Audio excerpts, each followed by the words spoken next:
Hello friends and welcome to episode 124 of the Noclip podcast. Danny here. Is that the Fibonacci sequence? I know we were 1, 2, 3 before, but I guess Fibonacci sequence would be 1, 1, 2, 4, right? Is that, am I? Let's all talk about our favorite sequences. Jeremy Jane, what's your favorite old school Italian mathematics sequence? I like the Da Vinci drawings of the analog helicopters that you like pedal or whatever with the big spiral thing. Oh yeah, that's my favorite. That's good. Yeah, I think it's also one of the that bus from Fortnite. I think that was originally a Leonardo da Vinci. I'm pretty sure that the Medicis wouldn't fund that one, and so he had to wait for Fortnite. Right. Fucking skimpy Florentinians. Frank, what's the name of that bus in Fortnite? I always just think Bang Bus, but I know that's the battle not it. bus. Battle the bus, battle thank bus. you. Not the Bang and you have to Bus. thank the bus driver. You do. You have to thank the bus driver. Who is the bus driver? By cleaning up after yourself. Yeah, who is the bus driver? Is that a character? Is it Steve from Minecraft? I don't know. I think the bus driver is God, and you have to thank him. Wow, which god? I don't. You know, that's what's up for debate. That's what everyone's fighting over. that's what Fortnite's all about. It's an ideological battle. Yeah, they need to have like a this monotheism is really creating a lot of fights. If we just had this, what do you call it when there's more than one god? Polytheism. Polytheism, thank you. If we all just went poly, really, that would We're all solve. just one big polycule, dude. It's no big deal. Exactly. Let's just get in there. Get in the meat pile. Get in the pile. They took our jobs, you know what I mean? Just get back in the pile. Hello, welcome to Noclip. We're going to talk about some goddamn video games today, but first of all, shout out to our incredible Battle Pass holders, James Brown, Jason Drury, Ryan Cobb, Tucker Morgan, Crimson Cyclist, Sven Hooster, Aaron L. White, Tim Robinson, Forrest Pruitt, Andy Fegan, Eric Hamilton, Schneider, Cameron Ladd, George Dakotas, Jacob Godserve, and Tohir Tilyaev. We have a thing for the Battle Pass holders where I said when you'd sign up that maybe you'd get something sometime in the mail. And we asked, so when you sign up at that tier, you have to put your address in so I can come to your house and look in your windows. But I was thinking, I have an idea. I'm going to Ireland next week, and I thought maybe there's something I can get over there that we can send to some people. So no promises because who knows, the plane could go down, but hopefully we can make good on that. Those beautiful Battle Pass holders. It's been almost a year, I think, and maybe it has been a year now since we did that. We got a lot of fun stuff going on here in Noclip. I'm going to Ireland tomorrow, so we're sort of like getting ahead of a lot of stuff right now at the moment. I have been editing like a madman. I have edited next month's patron show already, with some cool clips from our Immortality shoot. The patron show will be a little bit later next month. I can't say why, but there's a thing happening with our Patreon next month, an exciting thing that we're doing, which I can't say. I'm under NDA and stuff. I think I'm not even sure if I'm actually under NDA, but there's a thing going on. So that's why the patron show has to be a little bit late, because we're going to talk about it in the patron show. So apologies in advance. It's going to be like mid next month. I think it's like around the 15th or something, let's say. That sounds like the middle of a month. So you're going to be waiting a little bit longer for that. But we're going to keep chugging along on the podcast. Actually, I was talking there's a lot of stuff going on in the background. We'll talk about, housekeeping and whatnot. There's the Age of Empires stuff, which will be going up. I was going to put it up this week, but then that expansion pack came out where they added all the missions from Age of Empires 1 into Age of Empires 2 yesterday, and I was going to put the video up yesterday. I was like, oh no, I can't counter program that, so we're probably going to just wait until Monday to put it up. But if you're early access, you can watch it right now, of course. Choo Choo Charles, I'm also finishing, just wrapping up the edit on that. Jeremy did an awesome job putting that one together. Immortality's getting done. We had the Burger King video on Crew. We're talking about maybe doing a documentary about the Burger King games. We'll see if that video gets 2,000 likes and that basically twists our arm. But there's a bunch of other really cool, exciting stuff coming. We're sort of having a real come to Jesus moment over here about like the stories that we tell and the stories we stopped telling, maybe. It's been 7 years of this, and maybe some of the established studio stuff doesn't feel as deep as it did before, or maybe we need to just try harder on those, or maybe there's a bunch of really interesting stories out there that we've been putting off that are kind of away from the big studio stuff that will be worth checking in on. So excited for that. Also excited for new types of content coming to both the public and Patreon. We're going to be doing a big push on more behind the scenes stuff over on Patreon. Frank is putting together a vlog about the immortality shoot we did, which will be for patrons only. And me and Jesse are talking about a premium podcast as well. An edited. I think I listened to Too Much Hell on Earth over on Chapo, and also Jesse does, I'm not sure if we can say publicly, but Jesse, I don't want to blow up his spot, but he also edits actually a very popular edited podcast from that world. Saying blow up your spot is actually a hint. That's a good point. I hadn't thought about that. So we had a chat yesterday about, what would we do, and Jesse came up with a concept which was literally, yes, that is exactly what I would like to do. So we're looking at doing a patron exclusive premium podcast as well.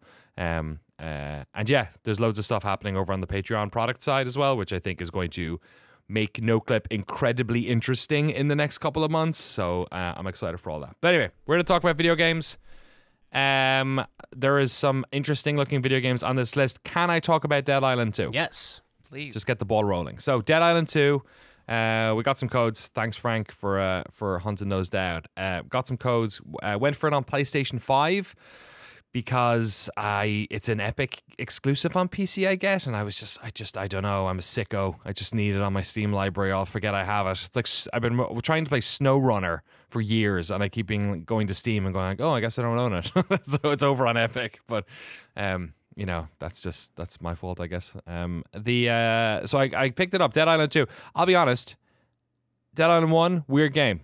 Kind of a nonsense game in some way. It was like the trailer was really famous. That crazy CG trailer they did. And then the game came out, and I liked it, but, it was a little bit rough around the edges. First-person melee, it's hard to do. It was still hard to do then. I remember there was all these videos of third-person shots of the character, and they were just like, as if their head was the camera. They were like bent backwards with their like arms like stuck out in front of them like crabs to make it look like they were punching, which I think just goes to show how hard that first-person melee stuff can be. Dead Island 2, I really like it. It's like surprisingly fantastic. I was not expecting it. And some of this goes down to the character I'm playing. So Dead Island 2, you start off and you pick a character. That character has certain traits. There's like a perk card system in this video game, but when you pick a certain character, they have certain perks right off the bat, or they unlock certain perks during the game and stuff. So you're sort of speccing slightly in one direction. Are you agile? Do you have lots of health? Things like that. But also, they're a character who has a voice, and there's lots of voice acting in this game. And I picked this sort of rockabilly-looking chick who was called Danny because I thought it would be funny. She was Dani. I thought it'd be funny because they'd be referring to me as Danny, maybe. I don't know. It turns out they just say they all the time, so they didn't have to rewrite everyone else's lines 6 times or whatever. But she's fucking Irish. She's Irish, and she's the most Irish character I've ever heard. And it is like the stuff that was coming out of this young one's mouth was like, at one stage she said "shite in the bucket," which is like a term I've only ever hear back home. She called somebody a bjor, which is like a woman. It's basically a term for woman or girl, which is like in my mind, is from the southwest. Is from Cork, and she's from Cork. This character is from Cork, and it is like unbelievable how on the spot this. She said, what'd you say? Jesus, Mary, and Joseph at one stage, which is like a real like, oh my God thing you say in Ireland. Jesus, Mary, and Joseph. Jesus, Mary, and the Holy Saint Joseph. Like stuff like that. And so I looked her up, and yeah, it's like a voice actor from Limerick, and this was her first game, but it's like she must have been involved in the writing. So like, I have now this double reason to like really like the game because this bizarre accent, which I was not expecting whatsoever. Yeah, I've never played Dead Island 1 either. What is kind of like, it's an open world zombie game with a narrative, or what's the kind of loop here? Yeah, so it's kind of it's an open world. Is it open world? It's kind of open world. It's like open level, let's say. Zombie game, but it's very, even the first one was like this. It was very sort of immediate and intimate. It's about like the sort of space around you. It's a game where you're picking up weapons that are like improvised weapons, like, baseball bats, golf clubs, lots of melee stuff. They do have guns in them eventually, but you're basically mostly using melee weapons that you are upgrading with, like, oh, now it's a melee weapon that does electricity and stuff like that. It has a sort of an sim, like immersive sim combat vibe to it. So they do a lot of, these games have always kind of done this, and Dying Light is the other one that this studio, I'm not sure who actually made this one, but that was the same studio who was doing Dying Light, if I remember correctly. They do a lot of like I guess in Dying Light there's like day and night stuff. In Dead Island it's kind of like, oh, water and electricity and fuel and things like that. Like, you can be smart about how you kill the zombies. Like, there's a battery beside this swimming pool. Go find a thing, switch it on, and then, like, sort of make the zombies come over this way so they get shocked. So it's about like sort of environmental mastery as well as stamina, because you're swinging your bat or your melee weapon a lot. Kicking, you resource management, and then a lot of like picking up things for scrap so you can like sort of tool out and upgrade and fix your weapons. So there's a lot of like, oh, your weapon broke, but you just go to a workbench and fix it, because like, oh, that's a really good wrench I have that has like 60 hit points or whatever, 60 damage points. So that's kind of the vibe of it. The way this game is set up is you crash in a plane in like Bel Air. So Los Angeles has been like taken over by zombies, and the part of the one that I'm in now is basically a sort of a like Bel Air or Beverly Hills style. You're just going from like closed neighborhood with like loads of mansions. So you're just going through. So it's a lot of like very tight but still gorgeous houses with big gates in them that you have to like, they're like gated communities that you have to like find the card to scan through, and then you break into the next. So it actually like thematically works really well that it's hard to get into these compounds, and then when you do, they're amazing because they're like, and I'm only like 3 hours in maybe. I'm in a hotel level now, which is like it's like that fancy hotel in Beverly Hills. I forget what that one. Well, I mean, there's lots of them, but it's like one of those. But you're, one of the houses I went through was like from a streamer, like a famous like YouTuber guy or whatever, and it was like very like, it's kitschy, like it's really big. There's lots of glass, there's lots of marble, there's people hanging out because it's entourage people, right, who are like dead or turned into zombies, and they're all dressed up really good. And the combat is so funny because like, that's the thing I think that works really well, is the combat is actually really good. And it's kind of like, oh, this is what they wanted to do with these types of games in the past. They just have really crunchy, intimate combat that feels good. And like, I'm swinging a golf club and hitting these guys, and their like jaws are coming off, and like you're battering, like I have a samurai sword and I'm chopping off arms, or and I'm getting crits for hitting them in the head. There's some like army guys that turn up with like body armor on, and you have to like really hit them in the head a lot. It's all that stuff's super fun and not particularly crazy hard or anything, which I think coming off Resi 4 for the past couple of days is also, I feel like a bit of a god in this one when it comes to killing zombies. Nice. This is co-op too, right?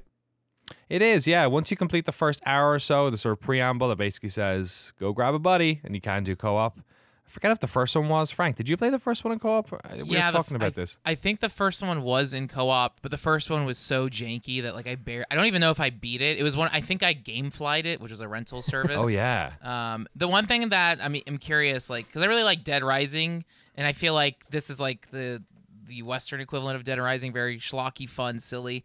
What's the is ammo and guns scarce in this game? Because like, I imagine it's mostly melee, but the gunplay in these are very satisfying. But I know guns are so hard to find in these games. Yeah, so I'm only 3 hours in and I haven't seen one yet, so I don't know. I've seen one in the game, like one of the characters turns up with a gun at one stage, and yeah, I remember them being. If it's like Dead Island 1, then yeah, I suspect you'll get them, but you just won't be able to like use them all that much. And also like the melee stuff is satisfying. I have like my favorites already. I really like the golf club. I really like the sword that I have. I have this one like electrified machete, which just makes absolute pieces out of them. Like you just like, but it loses its charge, right? So you have to sort of be careful with that. So yeah, it's that way. And I will say the one thing on the PS5, it's I have had experienced no jank. And you're right, that first game was like super rough around the edges. Like they tried to make a first-person shooter zombie game in an engine that felt like it wasn't really prepared for it or something. This is made by Dambuster Studio, who are the folks who made Homefront: The Revolution. Oh, which, wow. They did have like some arcade cabinet references to in it, and also a game called Chorus, which I do remember learning about briefly. It was like a space flight game. I think, or maybe they just worked on it with Fish Labs. So it's weird because Dambuster they're based in Nottingham. I think it's the ex-Crytek people, the Crytek UK people. It's hard to like, which I think if you go back far enough is actually Free Radical, who made Time Splitters and Second Sight and Haze. So I think they've gone through like 1,000 name changes, and I'm not sure if anyone is still there from those days, but that's who's doing it, which is interesting because I think the first Dead Island game was out of, who made it? Was it It was Techland, wasn't it? Yeah, Techland made the original. So it's not necessarily the same folks either. They're sort of on the Dying Light kick at the moment. Techland are. So obviously Deep Silver own the IP and they have this studio working on it. The story stuff is good too. Like the voice acting's good. The story stuff I'm finding interesting. It's not overbearing. The characters are interesting. Super pulpy and silly. And yeah, the aesthetic of the game is just cool because it's just so vibrant. Like it looks great. The colors pop. Searching through places for scrap is really interesting. It doesn't really like overly telegraph what's stuff you need to pick up. So it's actually kind of interesting to like look through houses. There's a real like, I don't know. I feel like lots of games where you're going through like, you know, like maybe The Last of Us or any game where you're going through like a post-apocalyptic scenario. Probably because of the camera perspective as well. A lot of the like environments you're in are very window dressing-y. This feels so intimate, like you're in someone's fucking house. You know what I mean? Like you've broken into someone's house and like, sure, they're probably all zombies, but also like it feels like weird. Like you can go up and see the food they had and like finding your ways around the house with all the security systems. Like sometimes you'll go in a room, or like I went in this mansion and there was like a really nice weapon in a glass case and I smashed it and an alarm went off and I was like, oh shit. And then zombies come in and you have to like smash the alarm on the wall to like shut it up. So it feels like human scale, I guess, you know what I mean? That type of thing, which really lends to it. And just like you're going through all these at the moment anyway. I was in a ridiculous mansions at the start. Now I'm in a hotel and it's just very like, oh, places you'd never be, but just because we're not mega rich, not because it's like Mars or something, you know? That's cool. This game sounds really fun. I also have found my characters, reading through the characters, and I saw retail worker Danny in there, but right after that is firefighter-themed stripper Ryan. That's my guy. I was wondering, I knew he wasn't a firefighter because he pretended to be a firefighter to get on the plane or to like get on. Oh, that's amazing. It's in the intro video. That's amazing. Yeah, they're all ne'er-do-wells. Like all the folks who you pick from should not be on this plane that's evacuating out of town, which is quite funny. And then you basically hook up with like a celebrity who's like stuck in her house. And I'm guessing that's your like hub you go back to kind of thing. But yeah, it's cool. I'm very surprised. Dead Island 2 was not on my radar. Frank suggested we do something for it for crew, and I was like, sure. Like, we both had the same feeling. We were both like, yeah. I don't want to risk $60 because that first game I don't know, and I guess we didn't because we got codes. So thanks to whoever gave it, I guess it was Deep Silver or someone, whoever the PR was. So, but I am really enjoying it to the point where I've not picked up Horizon for Burning Shores since. I've just been last night and yesterday I was playing Dead Island, and if I had time this morning I'd be playing it again. So I don't know if it lasts much, you know, how long it sticks, the, you know, the fun or the landing or whatever, but I have been enjoying it. It's also bizarre because this game has been in development for like 10 years. Like Jaeger were working on it for 4 years. Sumo Digital, which are another UK-based studio that do a lot of like working on big games, you know, as a support studio. They worked on it for 3 years, and then apparently at some stage, Dam Busters took over. So it's kind of been in development hell for the best part of a decade, but it's super. I have nothing bad to say about it since I started. I did go in with low expectations, so take that part of it. but I think it's good. With the game that's trying to be, it's doing it.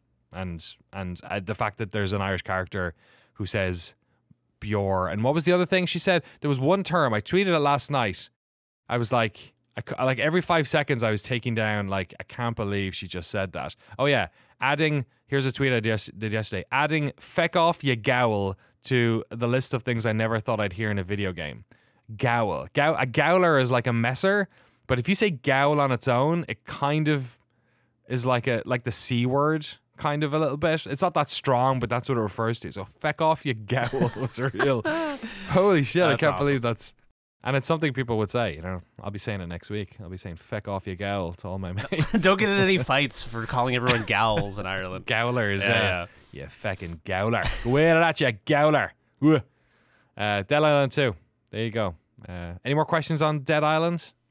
Does it have a day-night cycle, or is it like depending on what level you're at? Yeah, it does. It's not open world that way. At least not yet. Like, it is and it isn't. It's really hard to explain, Frank. It's kind of like, you know, games where you have like, so for instance, when you go to the hotel area, you go through a loading zone and then it brings you to the hotel area. So it's like, you know, it's like the way games used to be like 20 years ago, where you'd have an area that was open, but then you'd kind of go to the next one. I forget what we call that.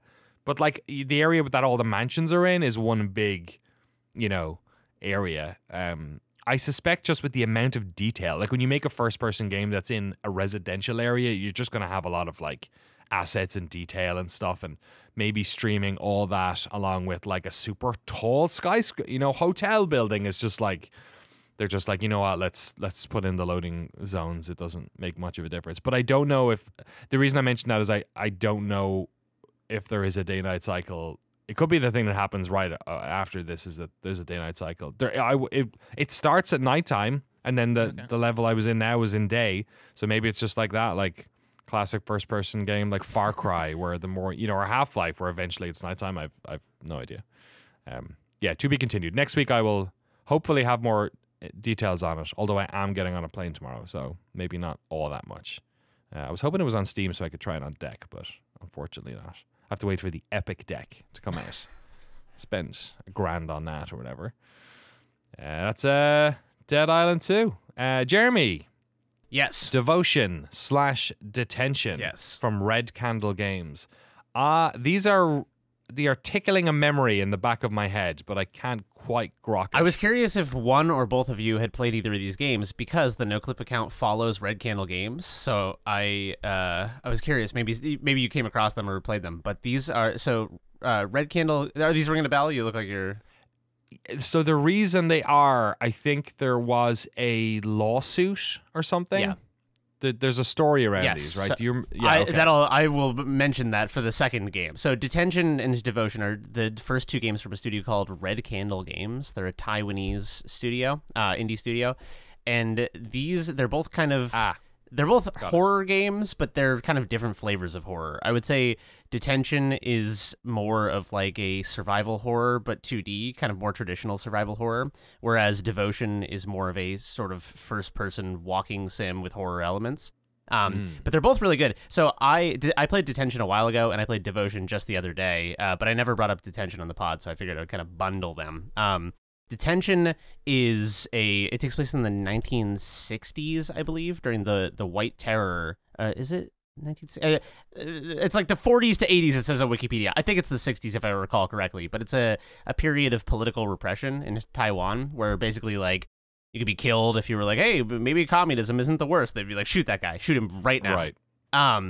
And so in Detention, you play as a young student, and essentially you're in class, and there's a typhoon warning, so everyone has to evacuate. And when you go to evacuate, you're the only person in the whole school, and which is obviously horrifying.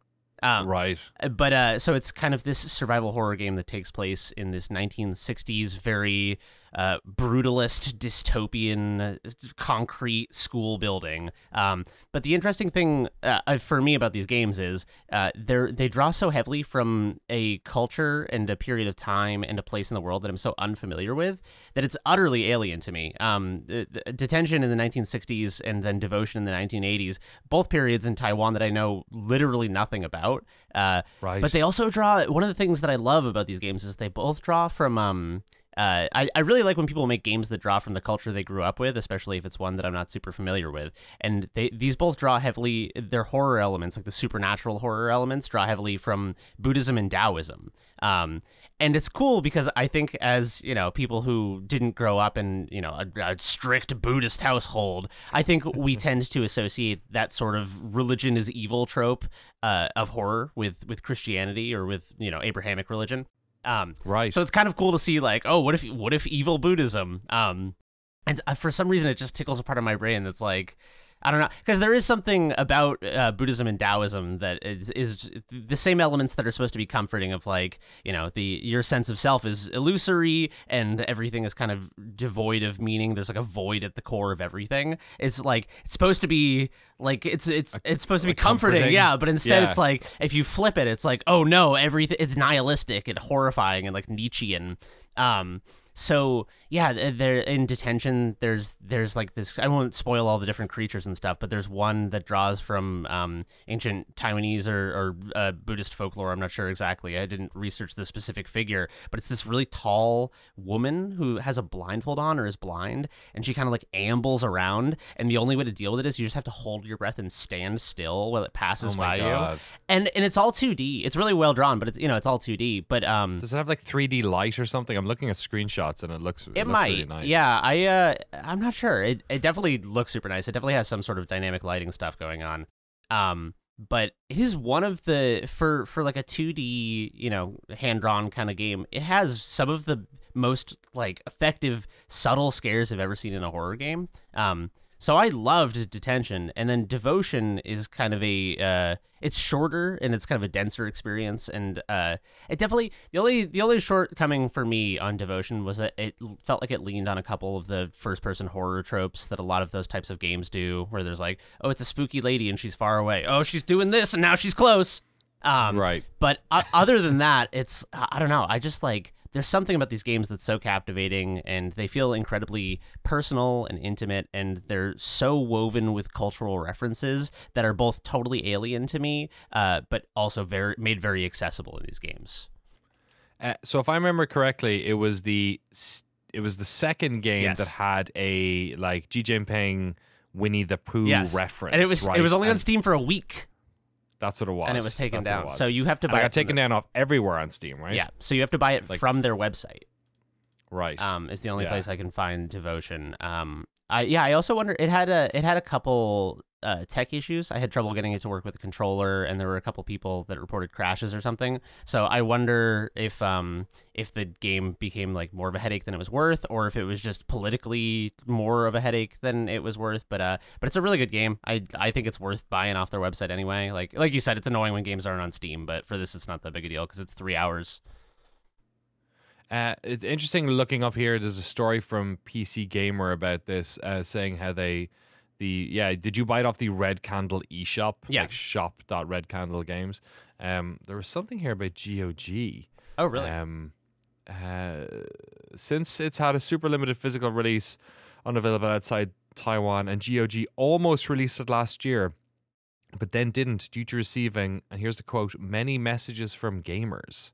That sounds weird, because I remember when this happened, the vast majority, at least in my corner of the internet that I live in, was the opposite, was saying like, oh, Steam, Valve are like bending to Chinese pressure, like what, they're in a private company in America, what the fuck are they doing? Yeah, it also, when you hear Xi Winnie the Pooh meme, you picture the Xi Winnie the Pooh meme where it's his face over Winnie the Pooh. Right. I looked up the meme that was in the game previously, and I would not have even clocked it as a Xi Jinping reference. Like, is it just text? I think that says it or something. I can't even remember. I think it was like a drawing, but it wasn't a picture of that meme. I'll have to look it up, but But yeah, the story you just told of GOG getting a bunch of messages, I'm just picturing like two dudes in the Chinese government making a bunch of sock puppet accounts and being like, this is as a big GOG fan, I don't know about this, guys. Yeah, here's a quote from GOG. After receiving many messages from gamers, we've decided not to list the game on our store. This is a difficult predicament to overcome, but we won't stop striving. Oh, sorry, that's what Red Candle Games said. Okay. Wait, after receiving many messages... That's what the first part was. What GOG said. Yeah, they backed away from it apparently hours after its announcement. Interesting. I wonder if it wasn't worth their trouble, because GOG and CD Projekt have the same parent company, or they're okay. Yeah, exactly. So yes. CD Projekt Red are owned by and that's a publicly traded company, and I'm sure there's somebody in there who owns. There's some Chinese. I don't know, but I imagine I wouldn't be surprised. The only reason I bring that up is because I seem to remember a very prominent press tour they did with the Geralt actor in China, and so I feel like alienating the Chinese market for CD Projekt Red would probably be a really big deal or something. I don't know. Yeah, well, I wish we had done documentaries on both GOG and CD Projekt years before this happened, but we talked to. I remember we had dinner with Marcin Nowinski here in San Francisco years later after we did our session, and he was talking about China a lot, and they were talking about like trying to break China and what that looked like, and trying to get The Witcher over there and trying to get. So I'm sure it's like a huge market. Did he live there and learned Chinese? Wasn't there something like that? Yeah, that rings a bell. It's something like that. Yeah, right. Yeah. Martian's an interesting dude. He does a lot of like going off on meditation retreats for a month. Yeah, exactly. Yeah. So I don't know. In my head, I'm remembering that he brought his family to live in China for a year. Yeah. Or something like that, and he learned some Chinese. And a big part of this was because of trying to break into that market. But like, also, GOG wouldn't have like. It seems like the type of thing you would just not put your hand up and approach unless you were Loctite sure you could do it. Yeah. It's not a good look for any of these companies to bend to the whims of a foreign state, regardless of their opinion. I would say the same thing about European devs bending to American requirements or whatever. Yeah, or Google, unless it's something, or Google being complicit with censorship with the Chinese version of Google and things like that as well. Yeah, I also wonder if the fact that Red Candle is a Taiwanese studio kind of exacerbates the situation. Obviously, the like political status of Taiwan is kind of a sensitive issue in Chinese politics. Right. So yeah, I don't know. I wonder if that has something to do with it, especially because Detention was such a politically driven game, being about the White Terror. Though it was about it was very anti-nationalist and not like anti-Chinese. It's pretty sympathetic to Chinese communists. So I don't know. It's hard to say. 66% of CD Projekt is owned by other. Marcin Nowinski owns 13%. Michael Kaczynski owns 10%. Piotr Nielbowicz, sorry, I'm bad at some of these, around 7%, and our good friend Adam Kaczynski, who is still there, leading studio, I believe, has 4%, and then 66 is other, and I'm trying to see if I can't off the top of my head find, if I go to shareholders there, yeah, it doesn't have a breakdown of who owns the rest of them. I don't know. Yeah. Maybe they don't have to. They probably don't have to disclose or whatever. But but all politics aside, I think these games are super interesting and worth playing. They're both very. I will caution people who don't like sort of slow meditative games that these are slow and meditative games. That neither of them are particularly long. They're probably 5 and 3 hours respectively. But I think they're super worth playing. And like I said, I think just immersing yourself in someone, especially like in Devotion, it feels so personal because it's about a family and you're kind of visiting their apartment through different periods of time. It has this very sort of like time warpy metaphysical thing going on. So seeing their apartment warp over time, and it's this really interesting period. I looked this up after. This is not a cultural reference I would have known, but I think it's interesting backdrop is that it was a period of real economic boom during the 1980s in Taiwan. They were like coming off of kind of like a period of economic boom. And so the Right. the father character, I won't get into story stuff and spoil it because that's part of the fun of playing it, is the father is very like proud but has kind of fallen on hard times financially and is kind of trying to like, there's a bunch of things about the apartment where you can tell he's trying to project the air of doing financially better than they are. So I don't know, it's just like, it feels so, everything feels so bespoke, and like the fish that they have in their apartment, if you look it up, was a Taiwanese fish that is like a symbol of fortune and good luck. So it was sort of like a status symbol. Okay. And so the fish plays like a big role in the story as a symbol, but every single thing you can Google like arowana fish and dig into it for an hour reading about weird sort of like cultural reference stuff. Dude, so they have a game coming out Q4 this year. Yeah. It's called Nine Sols. Yeah, it's like a Looks Metroidvania. amazing. Yeah. Yeah, but it looks like a Ghibli. Yes. Or you know, maybe that's a trite reference. I don't know. My animation chops aren't that good, but it does. It has that type of look to it. Nine Sols available. There's a demo out. Oh, really? I have not played that. Yeah, All right, I'm gonna play that on today. Steam. Yeah, check it out. Check it out. You know, you can fly direct San Francisco to Taipei. Oh yeah, Yeah, let's go. yeah. I do think that could be an interesting doc. Like, especially with what's going on with Taiwan, and you know, that's in a very. Yeah. I was gonna say it after the There's something podcast, but not now that you've done it on the podcast. I was gonna say I think you know, the game that was only on Steam for 7 days is a pretty interesting doc there. Yeah, I bet there's an interesting side to that story. Yeah. Yeah. Okay. To be continued. Let's have it go with Nine Sols, and let's have a think about that. That could be very interesting. The only other thing worth mentioning is that story. I didn't follow it super closely because obviously I didn't follow Devotion when it came out, but they did a big ARG, and someone did a YouTube video about the ARG event that they did, and it was like this whole elaborate thing where they had. It kind of reminded me of actually, I don't. That's a spoiler of the game I was about to reference, so I won't. It's so hard to talk about games without ruining them for people.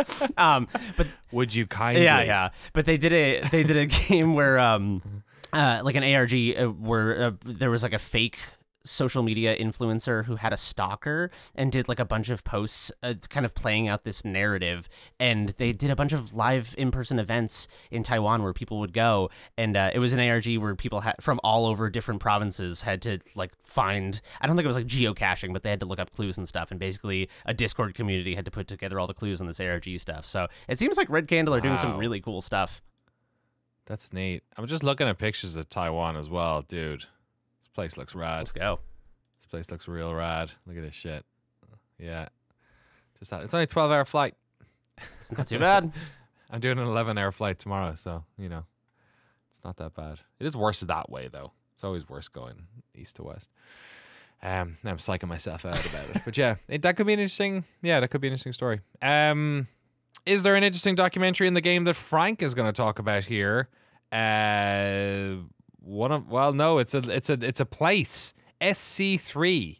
Is this some sort of SoCal E3 thing? What's going on, Frank? What is SC3? My friend Carlos has told me about these events. They pop up every 3 months or so. SC3, Southern California Classic Collectors. Okay. So this is a collective where they just host retro gaming events across Southern California.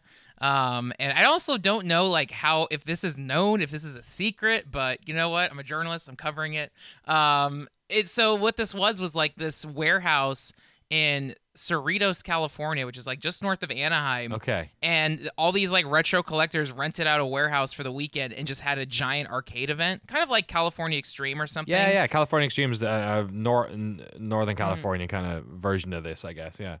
Yeah, and like it'd been like I feel like I've always heard of these events, but the novelty of going to an arcade is like, okay, I can emulate all this stuff, but but then actually going there and then seeing all the physical cabinets is like, oh wait a minute, okay, this is special. Like, because there's a difference if you find an arcade machine, like usually the machine's busted, it doesn't work, and you feel kind of ripped off if you jump on a fighting game, the buttons don't work. But like here, these are all people who's, they restore cabinets. They actually take care of them. So it was very refreshing to like jump on like Marvel vs. Capcom 2 cabinets that worked. They had Crazy Taxi, Tekken, all this cool stuff. And then they also had like rows of CRTs and old school consoles and Neo Geos, Dreamcasts. But the real highlight, and now I know the reason to go to these events, is they also do swap meet stuff. So they would have like tables where people were selling stuff.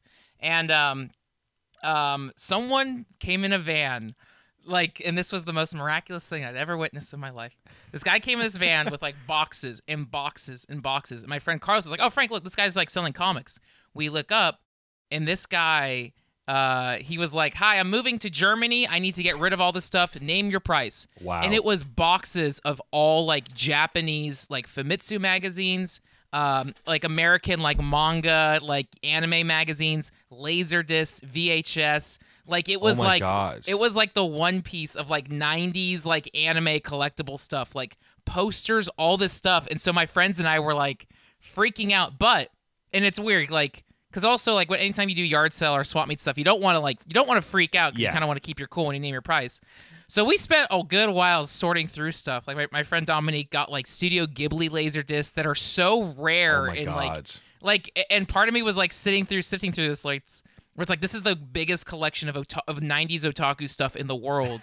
It felt like going to an anime convention. It was just one guy getting rid of all his stuff. So I scored a bunch of anime magazines from the 90s, which like is so fascinating because you're flipping through it and you're seeing all this key art that I'd never seen before, all this promotional material.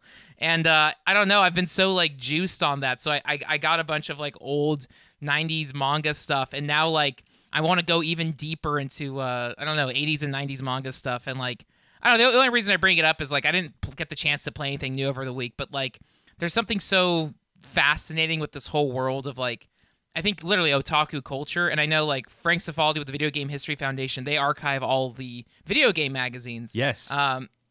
Where did those Famitsus end up?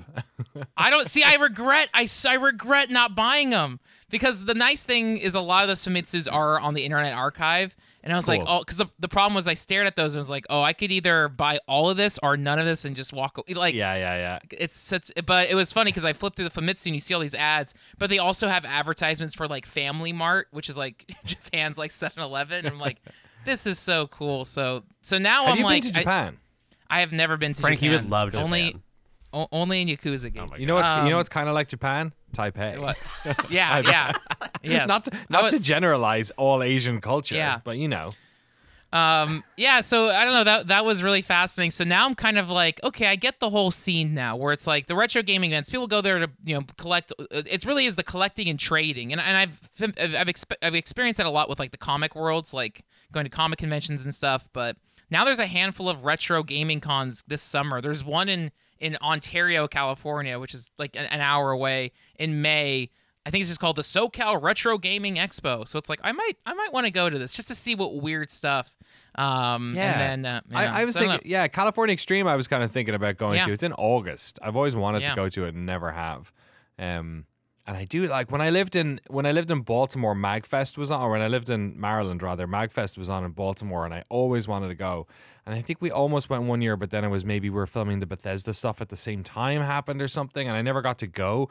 And that's another one of those like regional, like we forget about this with E3 and PAX to a certain extent, but there is like a pretty good, you know, regional scene. The most regionally one I went to of the PAXs was that the one they did PAX South. Have they stopped doing that? It used to be in San Antonio. They got rid of PAX South even before COVID. I feel like the year before COVID, they were like this. It just didn't draw enough people. It was also at a bad time. It was in January.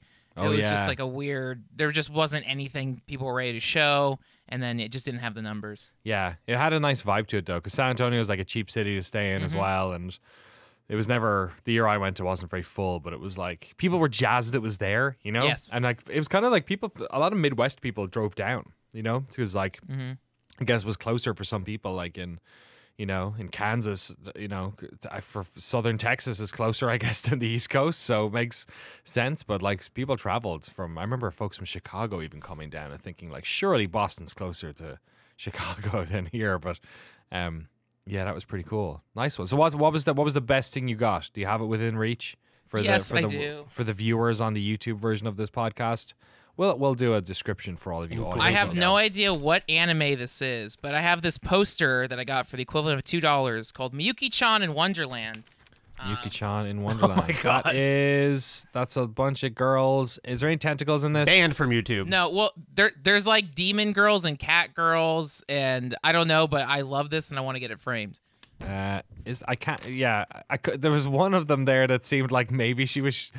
Yeah, let's take it down just in case you put it away. There are no nipples. Did you see what I saw? I saw some. I saw some like, butt. I saw yeah. the curvature of. I didn't see a butt, but I saw the curvature that suggested a butt. Suggested a butt. Yeah. The Yeah, shadow. see, it's very suggestive. Silhouette. All these suggestive posters, but there's nothing explicit, which is like, oh, this is very. So that was my. I mean, yeah, I was very happy to see that poster. Yeah, I was like, damn, this is so sick. I love Miyuki-chan in Wonderland. That is a really cool whatever poster. that is. Yeah, it's pretty sick. And then you get tattooed on your back.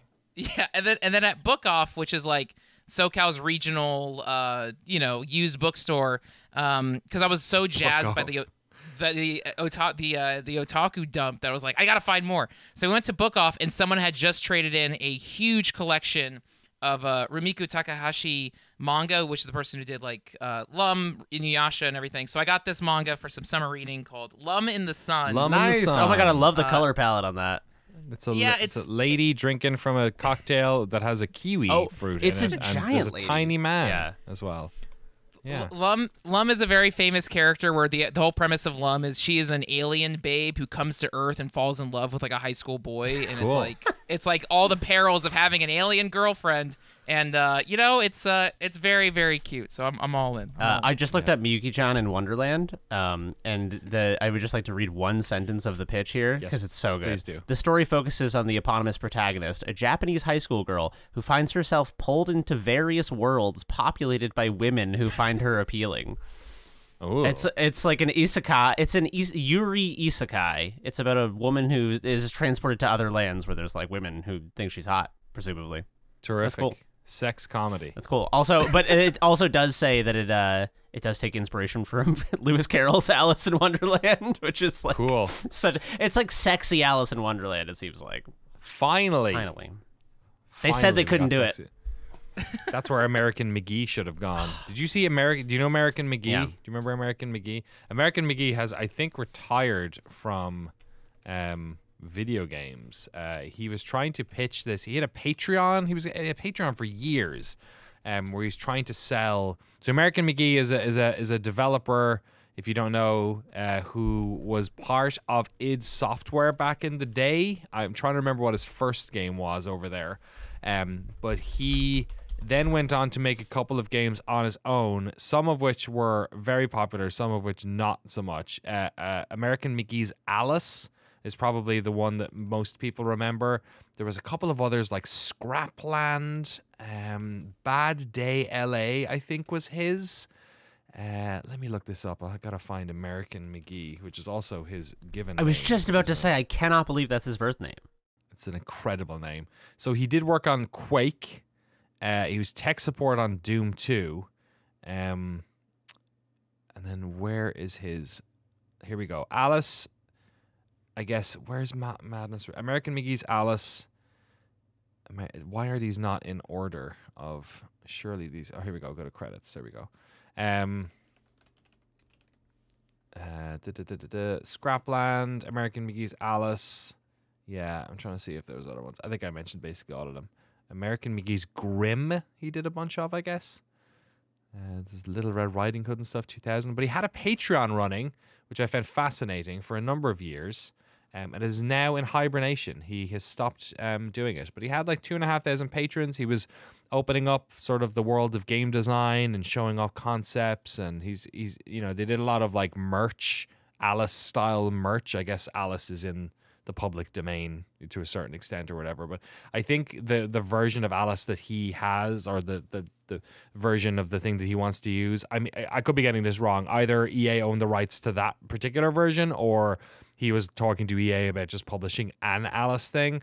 But apparently it recently just fell apart. It came to naught after some extra negotiations, and he has basically sort of decided to go into hibernation for a little while. So yeah, he seems that he says he's leaving game dev. So who knows if that's actually the case? But he's had a fairly rocky career, I would say. I was like just, up and down. yeah, I was just about to say, I didn't know about his firing from id. I don't really know anything about his history. But this is from the Wikipedia. According to former id staff Sandy Peterson, Tim Willits was the one responsible for McGee's firing, although he did not mention Willits by name, referring to him only by quote unquote Snake and X. Allegedly, during the development of Quake 2, Willits deliberately gave bad level design advice to McGee, and when he presented his work to Carmack, it angered him, and McGee was soon fired after. I don't know. There you go. I don't know the source for that, but interesting. Yeah, I mean, there seems like a lot of, I wish I could do the like sort of post Masters of Doom documentary, because it does seem like there was a lot of like power struggling going on there, and then once everyone left, Tim Willits was the one sort of holding the ball. You know what I mean? Like, maybe not necessarily. We did an interview with him back in the day. It's up on Noclip now. His history of it, but yeah, there was a lot. I bet there was a lot of politicking going on in that studio. Yeah, for it's hard to encapsulate that dynamic into a sentence on a Wikipedia as well. Yeah, and it's hard to like get to the truth of it because everyone has their own version of it. And also like people don't shit talk. You know, like if we asked Romero what happened, he'd probably. I mean, whenever I talked to him about, I mentioned Carmack to him. I think when we talked when I was in Galway, and he said that he hadn't. I can't remember had he talked to him or not, but he's very honest about it. But he's very congenial about everything. Like Romero is very like he doesn't seem like he's got any bitterness about anything. He's just kind of like, yeah, like that's the way it went, and you know, he seems like a pretty chill dude. So I don't know. His book is coming out in July. Doom Romero? Guy, Life in First Person. Yeah. Yes, I was asking Brenda if we could get him on the podcast to talk about it. So I think that'd be pretty cool. I should just pop over to him while I'm in Ireland. Drive up to Galway and check in on Romero games. Bizarrely, actually, one of my best friends in Ireland, her brother works at Romero Games. I was over at the house in August, just visiting her while she was in town. She's like one of my good friends going back to high school. Her brother was there, and I was chatting to him, and I was like, "Oh, what are you doing now?" And he was like, "Oh, I'm working up in Galway." And he was like, "Where?" And he kind of smiled. He said, "Romero Games." I was like, "You're kidding!" So it's a small world. He's doing writing over there, I think. So it's pretty cool. Anything else on Southern California Classics Collectors, Frank? When is the next one out? When is the next event? Are you going to it? Yeah, so I don't know the next SC3, but I'll keep my eyes posted on it. But there is this retro gaming con in like 2 weeks in Ontario, and then summer's the anime season. So I don't know. My manga collection's only gonna get bigger and bigger. Love and it. bigger. That's when all the anime freaks come out. Love it. It's great. We love. Frank, I need a manga recommendation because I read all 340 chapters of Berserk. Oh my God! Did you? Man, Yeah, it was. Whoa! It was. I'm not exaggerating at all. This is the first manga I've ever read in its totality. This is one of the best things I've ever read in my entire life. It's up there with the fucking Lord of the Rings and Sasha Shulgin's Peak-All, which are like my favorite books. This is one of my new favorite books. Is Berserk. Damn! It's so good. All right, Frank. No pressure. No pressure. No, so I mean, have you read the Junji Ito? No, stuff? So I am very familiar with Junji Ito, and I've kind of like pieced through little bits just to look at the art and stuff, but I've never sat down and read them. So like I feel like because like it's a hard. I mean, but Berserk is like the all timer, but Junji Ito is like, you know what, that would be like fast. It's great, but it'd be like fast food. It'd be like, okay, that's a nice like palate cleanser. It's very like light, but the art is so fun. Spiral or Uzumaki is kind of like the big one, but I honestly really like his short story collections. I feel like you can't go wrong with any Junji Ito, and you'll kind of like start to see the tropes. Every Junji Ito story is like two teenagers are driving in the mountains, and they get lost in a fucked up village, and every village has a different like, oh no, everyone in the village is a snail, or oh no, everyone in the village turns into a tomb. Oh no, everyone in the village likes to collect hair. Oh no, it's like, but it's fun. It's like you kind of laugh at the like disaster of each one. The other manga, which I only read the first 2 volumes, but I ate up, is called Monster. Monster is, and I need to read more of it. Monster is about like a brain surgeon who I think like a serial killer kills his wife, and now he's trying to like, it's a brain surgeon trying to hunt down a serial killer. Oh, yeah. So it's like the smartest man in the world versus the most evil smartest man in the world. Amazing. And at the same time, the sister of the serial killer is also trying to find the serial killer because the serial killer killed their parents. Or it's so like ridiculous. And the author put himself in like, he was doing something where he was trying to write so many chapters in a day that he like passed out from exhaustion, was hospitalized, Jesus. and in the hospital was trying to finish the manga. It's like 40 volumes. It's like. No, and I got the plot wrong. What it was like there's the surgeon botches a surgery and someone dies, and then the serial killer wants to get revenge. Oh, okay. But it's like a brain surgeon trying to learn how to use guns, and they go to Germany. It's so ridiculous, but I feel like you would love it. It takes place in Germany, so it's like I don't know. I just remember reading it being like, this is like exceptional. It's really cool, and it doesn't read like, you know, there's no fantasy elements. It's just like brisk, thrilling mystery detective stuff. It's really when cool. when he's learning to use the guns or learning any of these things, does he ever go, hey, well, it's not brain surgery? Because I feel like that has to come up at some point. And that's kind of his whole thing. It's like, well, I'm a brain surgeon, so surely I can fire a gun. It's pretty cool. That's awesome. So, yeah, Monster is speaking really cool. of Junji Ito, I totally forgot to mention this because I didn't play a ton of it. Did either of you guys play World of Horror at all? I No. need to check that out What next. is It is a Junji Ito inspired text-based RPG, but it's got really good 1-bit crunchy pixel art for everything. Oh, this thing. I remember this. This came out a couple of years back. It was on PlayStation and everything. I think it's either just exited early access now or it's just about to. It's right on the cusp. But I played it the other day, and it's really weird and fascinating. I would describe it as an open world text-based RPG, but it has sort of like an anthology aspect to it. You can sort of pick leads. It's basically a version of Japan where things are all fucked up. So there's weird, you know, they're like, oh, there's like the ramen shop that everyone loves. Oh, but maybe they serve human meat. It's kind of things like that.